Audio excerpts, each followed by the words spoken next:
للہ رب العالمین والصلاة والسلام علی سید الانبیاء والمرسلین۔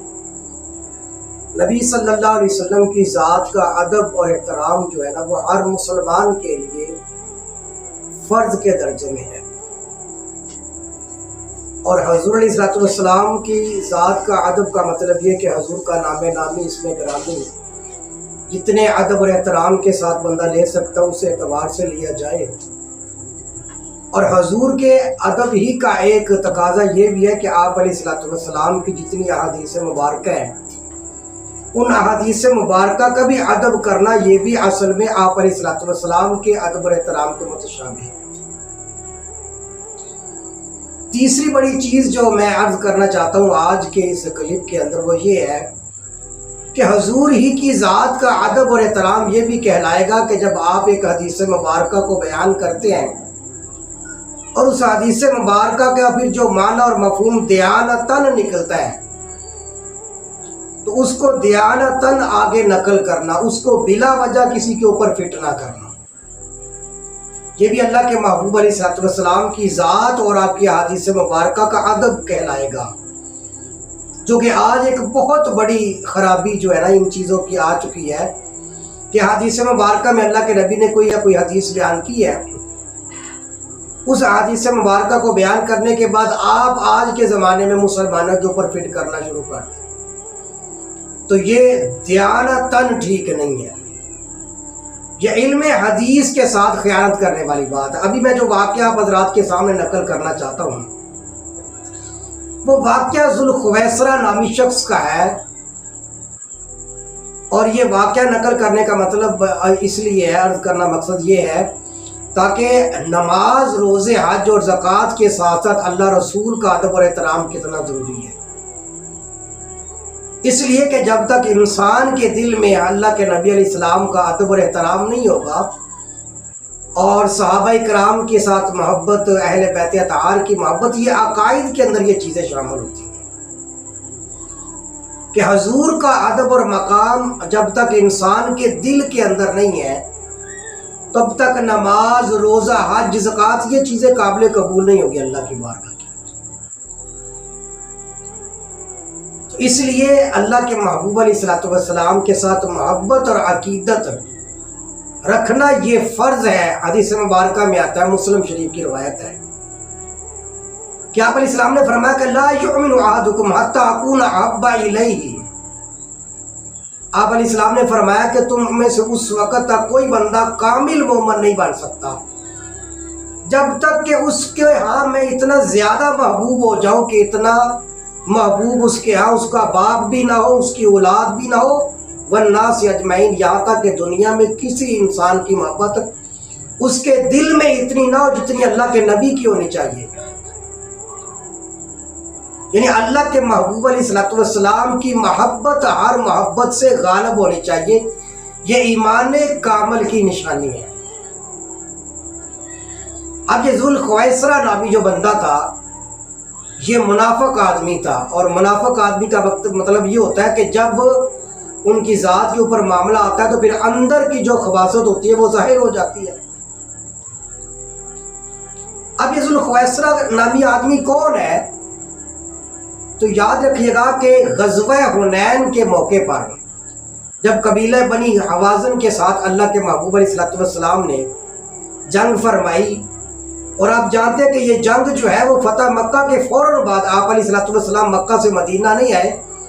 بلکہ آپ نے اپنے صحابہ کرام کے ساتھ 2000 کی تعداد مزید بڑھا دی مکہ سے، اور وہی لشکر لے کر آپ علیہ السلام جو ہے نا بجائے مدینہ طیبہ کے آنے کے آپ قبیلہ بنی حوازن کی طرف تشریف لے گئے، چونکہ آپ علیہ السلام کو خبر دی گئی کہ حضور وہ آپ کے ساتھ جنگ کرنا چاہ رہے ہیں اور جنگ کا ارادہ کر رہے ہیں، تو اللہ کے محبوب علیہ السلام نے فرمایا کہ اس سے پہلے کہ وہ ہمارے اوپر حملہ کرتے ہم خود کیوں نہ نکل جائیں، تو آپ نے فتح مکہ کے فوراً بعد آپ علیہ السلام مدینہ طیبہ آنے کی بجائے آپ غزوہ حنین کی طرف تشریف لے جاتے ہیں۔ اب یہ ذوالخویسرہ کا جو معاملہ ہوا نا کہ جس مقام پر اس نے حضور علیہ السلام کی شان کے اندر گستاخانہ جملے بولے، اور وہ کیا تھا کہ حضور علیہ السلام کی ذات سے کہتا ہے کہ حضور آپ عدل کریں، آپ ڈریے، آپ عدل سے کام لیجئے۔ آپ اندازہ لگائیں کہ ایک صحابی رسول، ایک مسلمان اگر ہوتا تو وہ کبھی بھی یہ جملہ نہیں بول سکتا۔ یہ منافق آدمی تھا جس نے ظاہراً کلمہ طیبہ پڑھا ہوا تھا، تو آپ مال غنیمت کو تقسیم فرما رہے تھے، چونکہ یہ مال غنیمت تو بہت زیادہ تھی۔ آپ جانتے کہ غزوہ حنین کی جو جنگ ہوئی ہے، تو غزوہ حنین کے اندر جو بندہ قبیلہ بنی حوازن کا جو سردار تھا، اس نے کہا تھا کہ اپنے بال بچوں کو بھی ساتھ لے کر جاؤ، اپنے جانوروں کو بھی ساتھ لے کر جاؤ، اپنی بھیڑ بکریوں کو بھی ساتھ لے کر جاؤ، تاکہ ہمیں پتہ ہو کہ ہمارا اتنا ساز و سامان ہے، لہذا ہم مسلمانوں کے ساتھ جنگ بڑی بہادری کے ساتھ کریں گے۔ لہذا یہی وجہ ہے کہ پھر آپ علیہ السلام غزوہ حنین کے اندر جب آپ فتح یاب ہوتے ہیں تو بہت زیادہ تعداد کے اندر مال غنیمت حاصل ہوتی ہے مسلمانوں۔ کتنی مال غنیمت میں تھا کہ 6000 تو قیدی بنے تھے مال غنیمت غزوہ حنین کے موقع پر، کہ 6000 تو قیدی بنے تھے غزوہ حنین کے موقع پر۔ 24000 اونٹ تھے جو مال غنیمت کے اندر آئے تھے، 40000 بھیڑ بکریاں تھی جو مال غنیمت کے اندر آئی تھی، 4 یا 6000 اوقیہ چاندی تھی جو مسلمانوں کے مال غنیمت کے حصے کے طور پر آئی تھی۔ اتنا زیادہ مال غنیمت جب ملا نا، تو آپ علیہ السلام نے پھر مقام جرانہ تک آپ پہنچتے ہیں۔ تو مقام جرانہ یہ وہی ہے جہاں سے آپ علیہ السلام نے احرام باندھ کر عمرہ آپ نے فرمایا تھا۔ اس لیے جو حاجی حضرات عمرہ کرنے کے لیے جاتے ہیں تو وہ 2 جگہوں سے عمرہ کرتے ہیں، ایک مسجد عائشہ سے اور ایک جامع مسجد جعرانہ سے، جعرانہ مقام سے، اور جرانہ مقام وہی ہے جہاں سے آپ علیہ السلام نے عمرے کے لیے احرام باندھا تھا۔ لہذا سنت کے مطابق اگر احرام باندھنا ہے تو وہ مقام جعرانہ ہے، یہاں سے آپ علیہ السلام نے احرام باندھ کر حج عمرہ فرمایا تھا۔ تو آپ علیہ السلام مال غنیمت کو لے کر آپ مقام جعرانہ تک آپ 10 دن تک انتظار فرماتے ہیں، 10 دن انتظار فرماتے ہیں۔ اس لیے اللہ کے نبی علیہ السلام کی چاہت یہ تھی کہ قبیلہ بنی حوازن کو اتنی زیادہ شکست ہو گئی ہے کہ ان کی بھیڑ بکریاں کیا، ان کے قیدی کیا، ان کے جانور کیا، ساری چیزیں مال غنیمت کے اندر آ گئی ہیں۔ لہذا آپ علیہ السلام کی چاہت یہ تھی کہ میں ان کے ساتھ نیکی کروں، اور نیکی کے بدلے میں یہ لوگ ایمان قبول کر لیں گے۔ یہ آپ علیہ السلام کی دلی چاہت تھی، آپ نے اس کو چھپا کے رکھا ہوا تھا۔ لہذا 10 دن تک آپ علیہ السلام مقام جرانہ تک رہتے ہیں، اور 10 دن تک انتظار کرنے کے بعد جب آپ نے دیکھا کہ حوازن والے لوگ نہیں آئے اپنا مال لینے کے لیے، تو آپ علیہ السلام مال غنیمت کو تقسیم فرما رہے تھے۔ اب مال غنیمت کو تقسیم فرماتے ہوئے آپ علیہ السلام عدل کے ساتھ معاملہ کر رہے تھے۔ ایک انصاف ہوتا ہے اور ایک عدل ہوتا ہے۔ عدل کہتے ہیں کہ جس بندے کو جتنی ضرورت ہے اللہ کے نبی علیہ السلام اس کو اسی اعتبار کے ساتھ دے رہے تھے، یہ عدل کہلاتا ہے۔ ایک انصاف ہوتا ہے کہ سب کو 50-50 روپے دینا، عدل یہ ہوتا ہے کہ جس بندے کو جتنی ضرورت ہے اس کے مطابق دینا۔ تو اللہ کے محبوب علیہ السلام عدل کے ساتھ کام لے رہے تھے، یعنی آپ دیکھ رہے تھے کہ جس کو زیادہ دینا مناسب تھا آپ اس کو زیادہ دے رہے تھے۔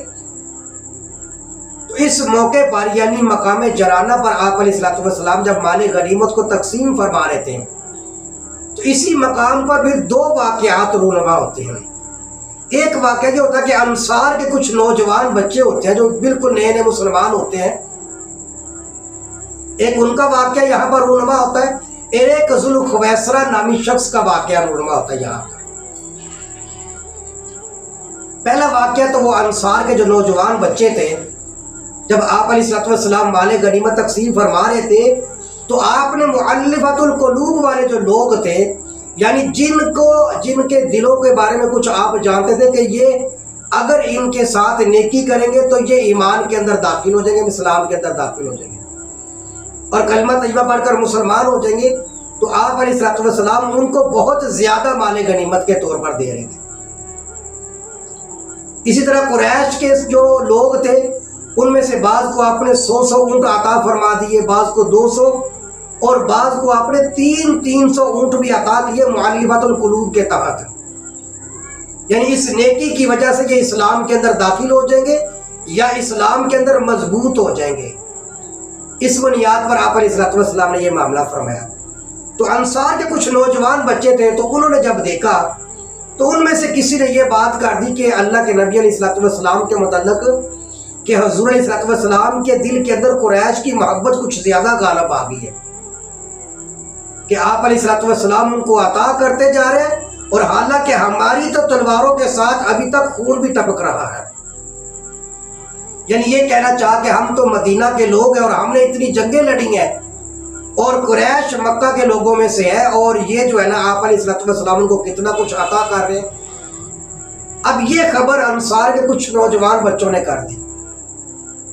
اور اس خبر کی جو ہے نا وہ آپ علیہ الصلوۃ والسلام تک یہ خبر پہنچی۔ آپ علیہ الصلوۃ والسلام نے انصار کے بڑے لوگوں کو بلایا بھی ایسی کوئی بات ہے، تو انصار کے جو بڑے اثردار تھے یا بڑے لوگ تھے وہ حضور کی بارگاہ میں آتے ہیں اور عرض کرتے کہ یا رسول اللہ، یہ کچھ نوجوان جو تھے وہ تو انہوں نے کوئی ایسی بات کر دی ہے بچوں نے، تو حضور ایسی بات نہیں، آپ درگزر کا معاملہ فرما دیں۔ تو آپ علیہ الصلوۃ والسلام نے اس موقع پر پھر انصار کے سارے لوگوں کو جمع کیا اور آپ نے خطبہ ارشاد فرمایا، اور خطبے کے اندر آپ علیہ السلام نے فرمایا کہ انصار، آپ دیکھتے نہیں ہیں کیا، مجھے بتاؤ کہ میں اگر ان لوگوں کو یعنی قریش مکہ کو اگر جانور دے دوں، مال غنیمت دے دوں، اور اللہ کا نبی تمہارے ساتھ مدینہ طیبہ کے اندر چلے جائے، تو مجھے بتاؤ تم لوگوں کو جانور پسند ہے، مال غنیمت کا مال پسند ہے، یا اللہ کا نبی اگر تمہارے ساتھ چلا جائے؟ تو انصار نے جب یہ بات سنی تو سارے خوش ہو گئے، عرض کی کہ حضور ہم معافی مانگتے ہیں، معاف کر دے، اور ہم اس بات پر راضی ہے کہ اللہ کے نبی ہمارے ساتھ مدینہ طیبہ کے اندر چلے جائیں۔ اور آپ علیہ الصلوۃ والسلام نے ان کو ڈانٹا بھی نہیں، آپ نے فرمایا کہ کوئی بات نہیں، لیکن یہ بتاؤ کہ تمہارے ساتھ اللہ کے نبی چلے جائے تو تم اس بات پر راضی نہیں ہو؟ لہذا انصار اس بات پر راضی ہو جاتے، یہ معاملہ ختم ہو جاتا ہے۔ اسی معاملے کے اندر ایک شخص بیٹھا ہوا تھا جس کو ذوالخویسرہ نامی سے یاد کیا جاتا ہے۔ یہ روایت آپ کو بخاری شریف کے اندر بھی مل جائے گی، مسلم شریف کے اندر بھی مل جائے گی۔ اس آدمی نے، یہ ہے ذوالخویسرہ، منافق آدمی تھا، یہ کھڑا ہو جاتا ہے اور کہتا ہے اے دل یا محمد اتق اللہ معاذ اللہ ثم معاذ اللہ، کہتا ہے اے محمد آپ اللہ سے ڈریے اور عدل کے ساتھ کام کیجئے، عدل کے ساتھ کام لیجئے۔ تو آپ علیہ الصلوۃ والسلام نے ایک تو جملہ ارشاد فرمایا، آپ نے فرمایا اے اللہ کے بندے، اگر میں عدل نہیں کروں گا تو پھر دنیا میں کون شخص عدل کرے گا؟ اگر میں عدل نہیں کروں گا تو پھر کون عدل کرے گا؟ آپ نے یہ جملہ ارشاد فرمایا۔ سیدنا عمر بن خطاب وہیں پر موجود تھے، عرض کیا کہ حضور مجھے اذن لی، مجھے آپ اجازت دے، میں اس منافق کی ابھی گردن کاٹ دیتا ہوں۔ لیکن آپ علیہ الصلوۃ والسلام کی چونکہ ایک عادت یہ تھی کہ آپ ذاتی طور پر کسی سے انتقام نہیں لیتے تھے، آپ اللہ کے لیے بدلہ لیتے تھے، اپنا ذاتی معاملہ ہوتا تو آپ معاف، لہذا آپ نے فرمایا کہ نہیں عمر چھوڑ دو اس کو، آپ نے معاف فرما دیا اس شخص کو۔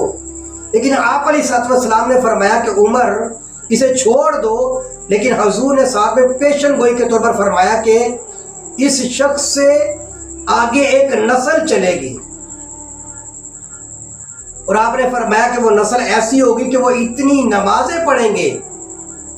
کہ اے عمر تم لوگوں کی نمازیں، ان کی نمازوں کے سامنے تم اپنی نمازوں کو حقیر سمجھو گے، ان کے روزے اتنے رکھنے والے ہوں گے وہ لوگ کہ ان کے روزوں کے سامنے تم اپنے روزوں کو حقیر جانو گے۔ لیکن آپ علیہ الصلوۃ والسلام نے فرمایا کہ چونکہ ادب احترام نہیں ہے، تو آپ نے فرمایا کہ یہ دین سے اس طرح نکلے ہوئے ہوں گے جیسے تیر شکار سے نکل جاتا ہے۔ یہ راوی سیدنا ابو سعید خدری رضی اللہ تعالیٰ عنہ فرماتے ہیں کہ اسی طرح فرماتے ہیں کہ آپ علیہ الصلوۃ والسلام نے پھر باقاعدہ آپ نے ایک شخص کا نام لیا، پھر آپ نے اس کی نشانیاں بتائی کہ ایسا ہوگا، اور پھر آپ نے فرمایا اس سے ایک نسل چلے گی۔ حضرت سیدنا ابو سعید خدری فرماتے ہیں کہ جتنی پیشن گوئیاں آپ علیہ الصلوۃ والسلام نے دی ہیں، اللہ کی قسم یہ حدیث میں نے خود آپ علیہ الصلوۃ والسلام سے سنی، اور جو نشانیاں آپ علیہ الصلوۃ والسلام نے بتائی تھی ایسے بندوں کو میں نے خود اپنی آنکھوں کے ساتھ دیکھا ہے۔ بعد میں یہ فرقہ خوارج کے نام سے ظاہر ہوتا ہے، اور سیدنا علی بن ابی طالب رضی اللہ تعالیٰ نے اپنے زمانہ خلافت کے اندر ان کے خلاف جہاد بھی کیا، ان کو قتل بھی کروایا تھا۔ اب یہ دیکھیں ذوالخویسرہ نامی آدمی تھا، لہذا اس کی یہ گستاخانہ جملے آپ علیہ الصلوۃ والسلام کی ذات کے لیے، اور پھر آپ علیہ الصلوۃ والسلام نے پھر پیشن گوئی تھی۔ اب یہ تو حدیث مبارکہ یہاں تک ہے جو آپ علیہ الصلوۃ والسلام نے بیان فرمایا۔ تو میں نے کہا جیسے حضور کا ادب اور احترام فرض ہے،